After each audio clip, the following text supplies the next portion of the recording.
Hello student, मैं संजय चौहान। आज हम बच्चों क्लास 9 का लेसन नंबर 3 अफवाह तंत्र के बारे में पढ़ेंगे। बच्चों, हमने पिछले वीडियो के अंदर प्रायद्वीपीय नदियां के विशेषताओं के बारे में और उसके अफवाह जाल के बारे में जानकारी प्राप्त की। हमने पिछले वीडियो के अंदर महानदी, गोदावरी, कृष्णा, कावेरी, इन सारी नदियों के बारे में मानचित्र कौशल के साथ अध्ययन किया था। आज हम बच्चों एक महत्वपूर्ण टॉपिक लेकर आए हैं, वो है जिले। क्या है? जिले।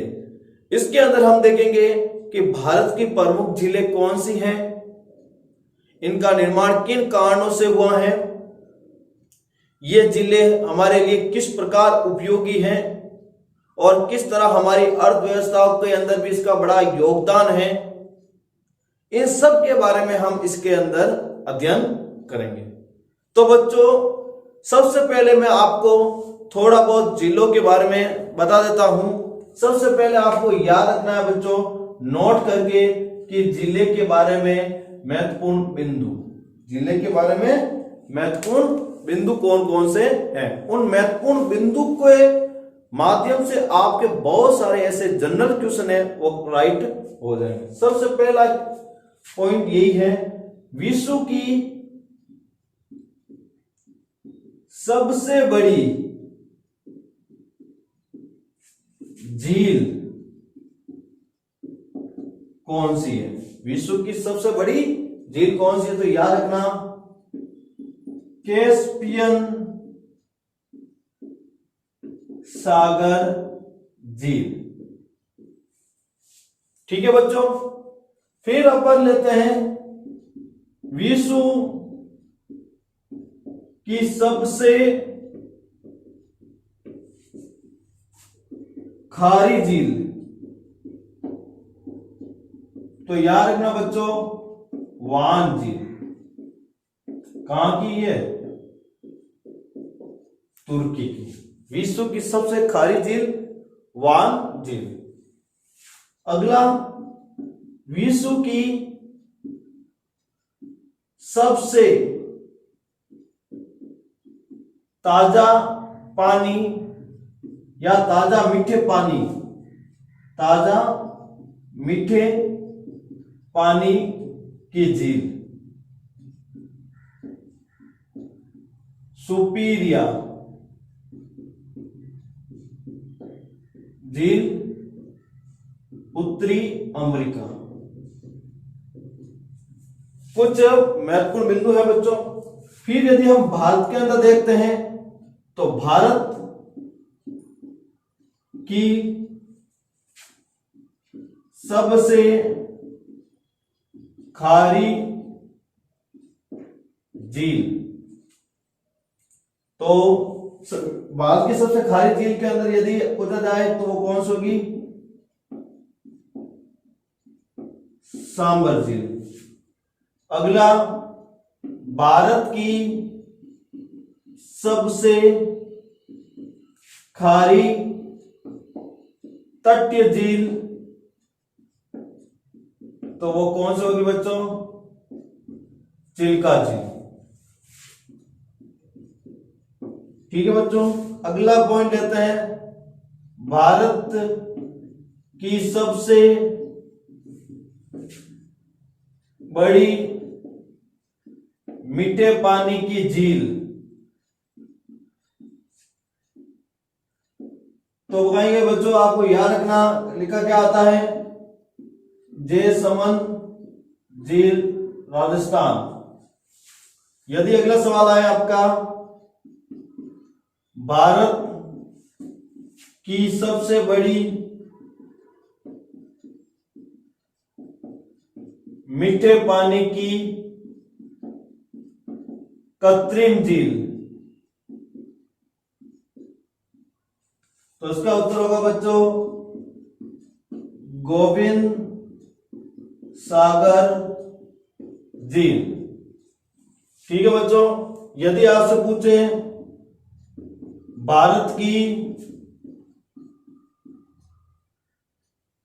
भारत की सबसे ऊंची झील तो कौन सी है?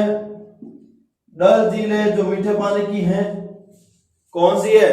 डल झील जो जम्मू कश्मीर में है, जो भारत की सबसे ऊंची झीलों में से एक है। और विश्व की सबसे ऊंची झील है टिटिकाका झील।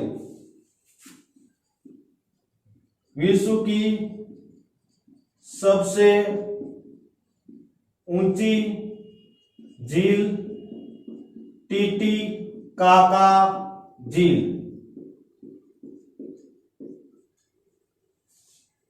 ठीक है, ये महत्वपूर्ण कुछ बिंदु हैं जो आपके एक एक नंबर के अंदर झीलों के संबंधित कुछ सवाल उत्तर हो सकते हैं, जो आपके फ्यूचर में भी काम आएंगे और वर्तमान में भी काम आएंगे। जो कुछ महत्वपूर्ण सवाल बन रहे हैं वो मैंने आपको पहले बताया। अब आपको झील के अंदर मुख्य जो बिंदु हैं उसके बारे में अध्ययन करेंगे। पहला बिंदु, भारत में बहुत सी झीलें हैं, ये एक दूसरे से आकार तथा अन्य लक्षणों से भिन्न है। देखो, आपने देखा भारत के अंदर बहुत सारी झीलें हैं। कोई खारे पानी की झील है, कोई मीठे पानी की झील है, कोई ज्यादा गहरी है, कोई ज्यादा चौड़ी है। इस तरह उसके अंदर क्या पाई गई? विभिन्नता पाई गई है। अब हम बच्चों अगला बिंदु लेते हैं। झीलें अधिकतर स्थायी होती हैं।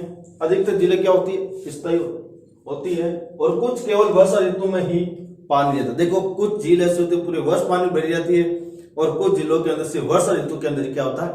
पानी भरा रहता है। अगला बिंदु, भारत में कुछ झीलों का निर्माण हिमानियों के कारण और बर्फ की चादर क्रिया के फलस्वरूप हुआ है। भारत में कुछ झील किसके कारण बनी है?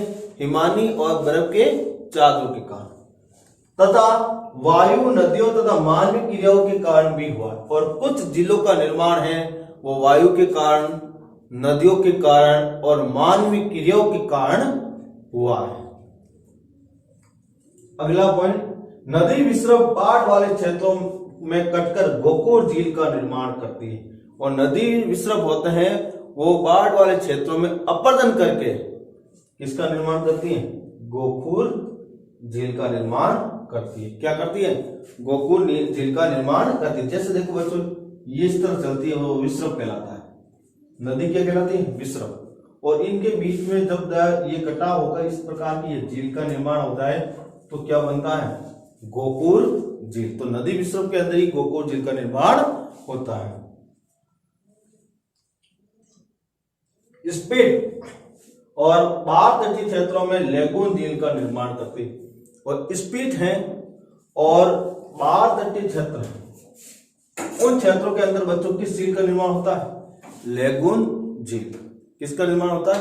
लेगून झील। यदि बच्चों आप जब 12th क्लास के अंदर आओगे तो ज्योग्राफी के अंदर लेगून झील के बारे में पढ़ने को मिलेगा। तो लेगून झील क्या है, थोड़ी बहुत उसके बारे में जानकारी प्राप्त करो।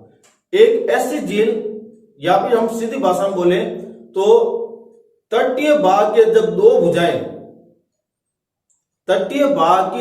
भुजाएं बाहर निकली हुई हो और फिर समुद्री अवसाद के कारण धीरे धीरे वो दोनों भुजाएं आपस में मिल जाती है, और उसके बीच में बनी झील को क्या कहते हैं? लेगून झील। वापस सुन लेना बच्चों, तटीय भाग की दो भुजा बाहर निकली भी हो और कालांतर में समुद्र के अवसाद के कारण दोनों भुजाएं आपस में क्या हो जाए? जुड़ जाए, और उससे बनी झील को हम क्या कहते हैं? लेगून झील। जैसे चिल्का झील जो उड़ीसा राज्य में है, पुलिकट झील जो आंध्र प्रदेश में है, कोल्लू झील ये भी वही है। तो ये झीलें किसके उदाहरण है? हमारी लेगून झील के उदाहरण है। किसके हैं? लेगून झील। अगला पॉइंट, अंतर्देशीय भागों वाली झीलें मौसमी होती है। अंतर्देशीय ऐसी झीलें जिसके अंदर आंतरिक प्रवाह वाली नदी आकर मिलती है, वो अधिकतर कैसी होती है? मौसमी होती है। कैसी होती है? मौसमी।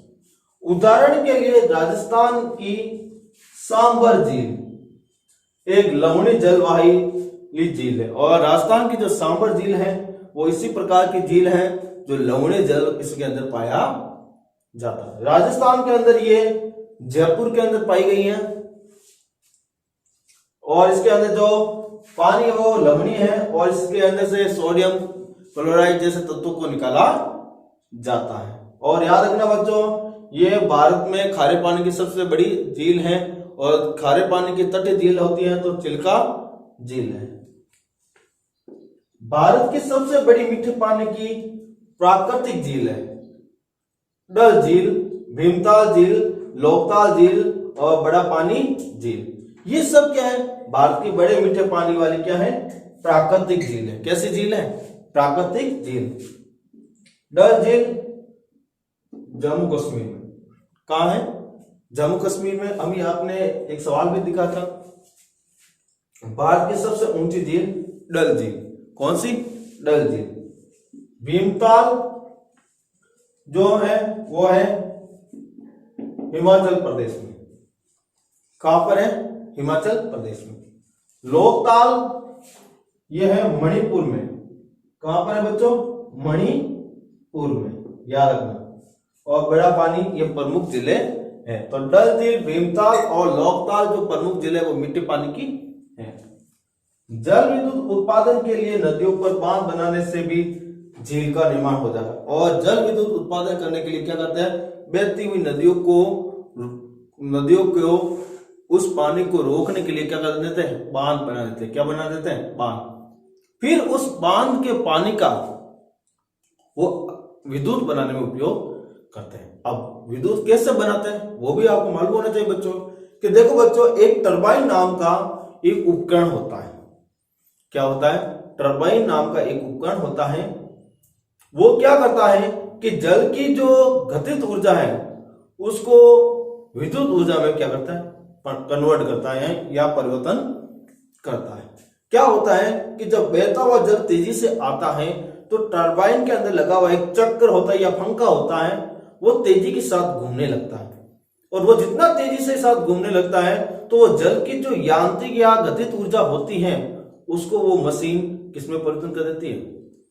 विद्युत ऊर्जा में, और इससे विद्युत बनाई जाती है। और आपको पता ही है जल विद्युत के लिए फ्रांस बहुत ही आगे है।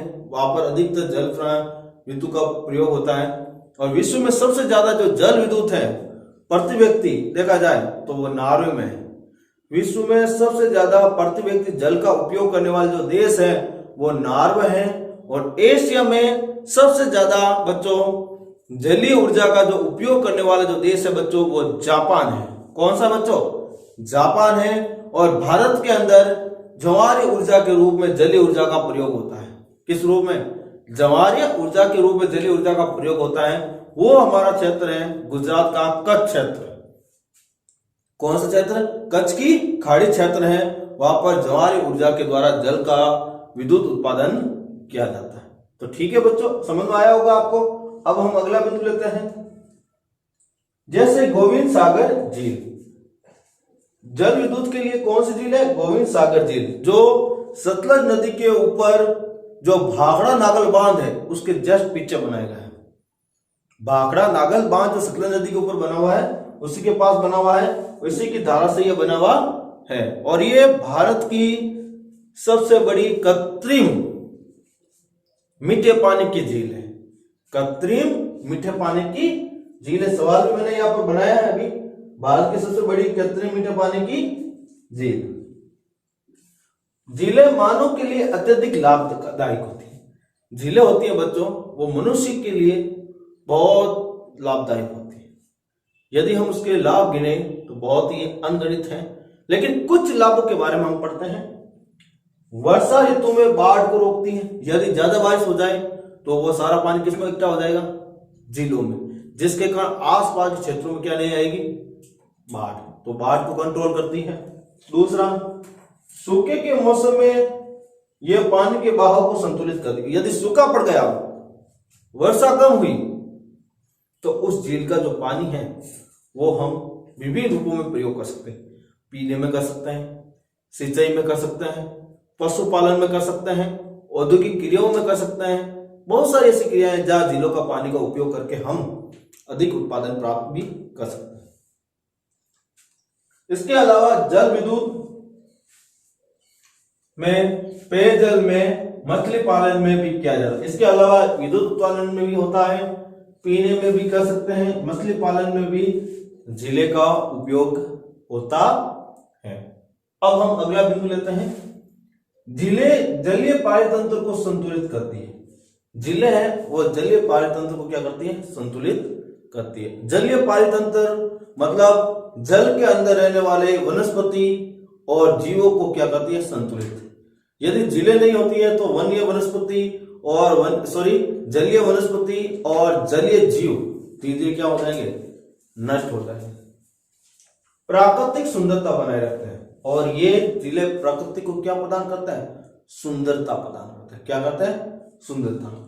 और पर्यटन को भी बढ़ावा देती है और पर्यटन को भी अपनी ओर क्या करती है? आकर्षित करती है, बुलाती है। क्यों? कि लोग देखने के लिए जाते हैं। आप उदयपुर घूमने जाते हो बच्चों, या शिमला गए होंगे, या जम्मू कश्मीर में जाते हो, तो आपको स्विमिंग का शौक है या फिर आपको नाव चलाने का शौक है, तो आप कहाँ जाओगे? झीलों को देखने जाओगे। तो उस कुछ पसंदीदा जो अपन के नाव के जो होते हैं वो लोग इस झीलों को देखने के लिए जाते हैं। पर्यटन क्या है? देखो, पर्यटन की यदि परिभाषा पूछते हैं तो पर्यटन एक यात्रा होती है बच्चों, और इस यात्रा को व्यक्ति अपने प्रमोद के उद्देश्य से करता है। प्रमोद का मतलब होता है बच्चा खुशी, आनंद, उत्साह, मनोरंजन, ये सब प्रमोद के ही रूप है। तथा हमें मनोरंजन भी प्रदान करती है। और झीलें हमें क्या प्रदान करती हैं? मनोरंजन। हमें विभिन्न प्रकार के मनोरंजन प्रवृत्ति को भी यहाँ पर झीलों के अंदर देखने को मिल जाती है। तो बच्चों, आपने देखा कि झीलें किस तरह मनुष्य जीवन के लिए उपयोगी है और इसके जो महत्वपूर्ण क्वेश्चन थे वो मैंने बताए। अब हम लेते हैं नेक्स्ट बिंदु को, नदियों में अर्थव्यवस्था का महत्व। अब नदियां किस तरह किसी देश की अर्थव्यवस्था में योगदान देती हैं उसके बारे में देखते हैं। नदियों का जल मूल प्राकृतिक संसाधन है। नदियों का जल है वो प्राकृतिक संसाधन है, क्योंकि जल का जो निर्माण है वो प्रकृति के कारण हुआ, इसलिए उसे प्राकृतिक संसाधन कहते हैं। बच्चों, जब आप 9th क्लास से पढ़कर 10th क्लास में जाओगे तो आपको संसाधन टॉपिक के बारे में विस्तार से अध्ययन करना पड़ेगा और उसमें देखना मिलेगा बच्चों पढ़ने के लिए आपको कि संसाधन होते क्या। तो थोड़ा बहुत मैं यहाँ पर जानकारी दे देता हूं। संसाधन वे सभी पदार्थ जो मानव की आवश्यकताओं की पूर्ति करता है। वे सभी पदार्थ जो मनुष्य की आवश्यकता की क्या करता है? पूर्ति करता है, उसे हम संसाधन कहते हैं। जैसे बच्चों, आप स्टूडेंट हो, आपके लिए पेन जरूरी है, कॉपी जरूरी है, स्लेट जरूरी है, या बहुत सारी चीजें हैं जो पढ़ाई में काम आती हैं और वो आपको मिलती हैं तो आपकी पढ़ाई पूरी होती है, अन्यथा नहीं हो पाती है। तो पढ़ाई पूरी करने के लिए वो चीजें होना ही आपकी जरूरत है, तो वो क्या हुई? आपके लिए संसाधन हुई। प्राकृतिक संसाधन यदि पूछते हैं वे सभी पदार्थ जिनके निर्माण में मानव का कोई योगदान ना होकर बल्कि प्राकृतिक का महत्वपूर्ण योगदान होता है। तो यह है प्राकृतिक संसाधन और संसाधन की परिभाषा बच्चों। अब हम नेक्स्ट टॉपिक के बारे में पढ़ते हैं। अनेक मानवीय क्रियाकलापों के लिए आवश्यक होते हैं, और जल है वो मनुष्य की बहुत सारी क्रियाकलाप जैसे पशुपालन के लिए आवश्यक है, कृषि क्रिया के लिए आवश्यक है, विद्युत निर्माण के लिए आवश्यक है, और उद्योगों के अंदर मशीनों को शीतल करने के लिए जल की आवश्यकता पड़ती है। तो ऐसे बहुत सारे कार्य हैं जिसमें जल का प्रयोग होता है। नदियां एक सभ्यता को भी विकसित होने में महत्वपूर्ण योगदान निभाती। नदियां हमेशा सभ्यताओं का निर्माणदाता भी है। क्यों है? आपने प्राचीन काल के अंदर जितनी भी सभ्यताएं पढ़ी है उसका सारा का सारा या सभी की सभी का निर्माण कहाँ हुआ है बच्चों? नदियों के किनारे। कहाँ हुआ है? नदियों के किनारे। एग्जाम्पल के रूप में आपने देखा होगा हड़प्पा,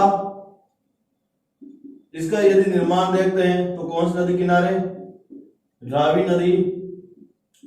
मोहनजोदड़ो किसके किनारे? सिंधु नदी। ये सभी आप देखते हो, या फिर मेसोपोटामिया या दजला फरात नदी। मेसोपोटामिया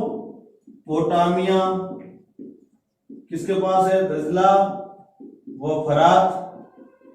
तो ये सब के सब जो सभ्यता का विकास हुआ है कहां हुआ बच्चों? नदियों के किनारे।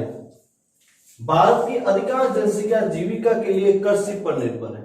याद रखना, भारत के अंदर लगभग 54.6% जो लोग हैं वो प्रत्यक्ष रूप से किस पर निर्भर है बच्चों? कृषि पर निर्भर है। और जीविका के लिए क्या करते हैं? कृषि। तो याद रखना बच्चों, पहले तो याद रखना जनसंख्या क्या है, तो याद रखना किसी भी क्षेत्र में रहने वाले लोगों की संख्या जनसंख्या कहलाती है। फिर कृषि। कृषि का अर्थ सीधी भाषा में देखें तो पशुपालन, मत्स्य पालन, कुक्कुट पालन तथा मिट्टी को जोतना ही क्या कहलाता है? कृषि कहलाता है। और जीविका के लिए भारत के अंदर अधिकांश जो कृषि होती है किसान अपने जीवन यापन के लिए करता है। किसके लिए करता है? जीवन यापन के। वहां सिंचाई में, नौ संचालन में, जल विद्युत निर्माण के लिए भी नदियों का महत्व है। देखो, सिंचाई के लिए भी, नौ संचालन के लिए भी, जल विद्युत में भी इन जल का क्या होता है? प्रयोग होता है। अब आपसे पूछ ले सिंचाई क्या है, तो याद रखना बच्चों, वर्षा ऋतु के अतिरिक्त पौधों को कृत्रिम रूप से जल पिलाने की प्रक्रिया को सिंचाई कहा जाता है। वर्षा ऋतु के अतिरिक्त पौधे को कृत्रिम रूप से जल पिलाने की प्रक्रिया सिंचाई कहलाती है। नौ संचालन का मतलब होता है जल के अंदर नावों का प्रयोग करना, वह नौ संचालन के अंतर्गत आता है। अब है हमारा नया टॉपिक नदी प्रदूषण। सबसे पहले आपको बच्चों ये मालूम होना चाहिए प्रदूषण क्या होता है, जिसे हम पर्यावरणीय प्रदूषण, छोटा टॉपिक आपने पढ़ा भी है छोटी क्लासों में, 8th क्लासों में, कि प्रदूषण की परिभाषाएं और कितने प्रकार होते हैं और प्रत्येक प्रकार के कौन से ऐसे कारक होते हैं जो इन प्रदूषण के लिए उत्तरदायी होते हैं, उन सब के बारे में पढ़ा। पहले हम लेते हैं पर्यावरणीय प्रदूषण। पर्यावरणीय प्रदूषण बच्चों, जब वातावरण के अंदर या पर्यावरण के अंदर अवांछनीय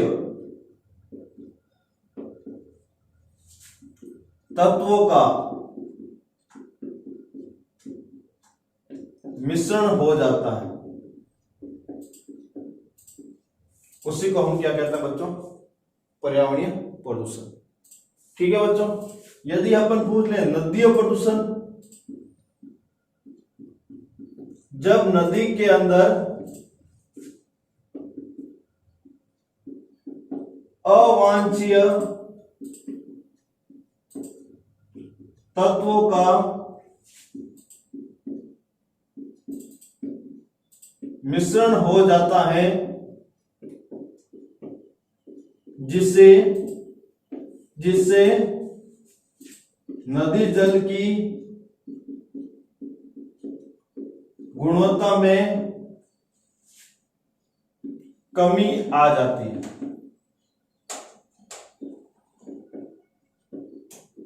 उसे नदीय प्रदूषण कहते हैं।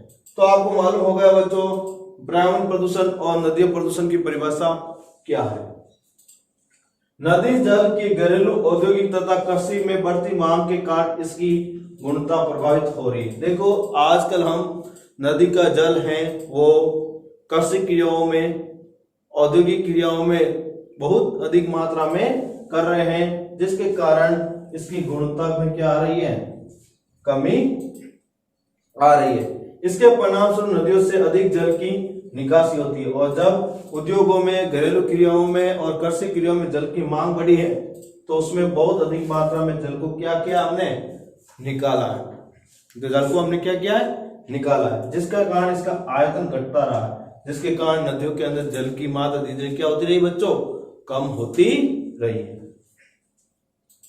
दूसरा पॉइंट, दूसरी ओर उद्योगों का प्रदूषण तथा अपरिष्कृत कचरे ने नदी में मिलते हैं, और दूसरी ओर क्या होता है, उद्योगों का जो प्रदूषण होता है वो प्रदूषण तथा जो कचरा होता है, जो कोई प्रकार का परिष्कृत नहीं किया हुआ होता, वो इसके अंदर नदियों में डाल दिया जाता है, जिसके कारण नदी का जल क्या हो जाता है बच्चों, प्रदूषित हो जाता है। यह केवल जल की गुणवत्ता को ही नहीं बल्कि नदी स्वयं स्वच्छीकरण की क्षमता को भी प्रभावित करती है, और यह जल की गुणवत्ता को तो ह्रास करती है, बल्कि जो नदी अपने आप को स्वच्छ करने की क्षमता रखती है वो भी धीरे धीरे क्या कर देती है, खत्म कर देती है। तो आपको मालूम हो गया बच्चों, ये दो ऐसे कारण हैं जिसके कारण नदी प्रदूषण बहुत अधिक मात्रा में देखने को मिलता है। नदी प्रदूषण औद्योगिकरण और शहरीकरण के कारण भी नदी जल के प्रदूषण का स्तर बढ़ता रहा, और नदी प्रदूषण का अगला कारण क्या हुआ है, औद्योगिकरण और शहरीकरण। बड़ी बड़ी नदियों के किनारे बड़े बड़े उद्योग स्थापित कर दिए गए और शहरों का विकास होने लगा है, जिसके कारण इन उद्योगों से निकलने वाला अपशिष्ट पदार्थ है और शहरों से निकलने वाले सिविल लाइनें हैं वो सब इन नदियों के अंदर छोड़ दी जाती हैं, जिसके कारण जल की जो गुणवत्ता होती है उसका ह्रास हो जाता है और जल प्रदूषित हो जाता है। और इस प्रकार के प्रदूषित जल पीने से मनुष्य को विभिन्न प्रकार की बीमारियों का सामना करना पड़ता है, जैसे मोती जरा है, पीलिया है, हैजा है, ये सभी।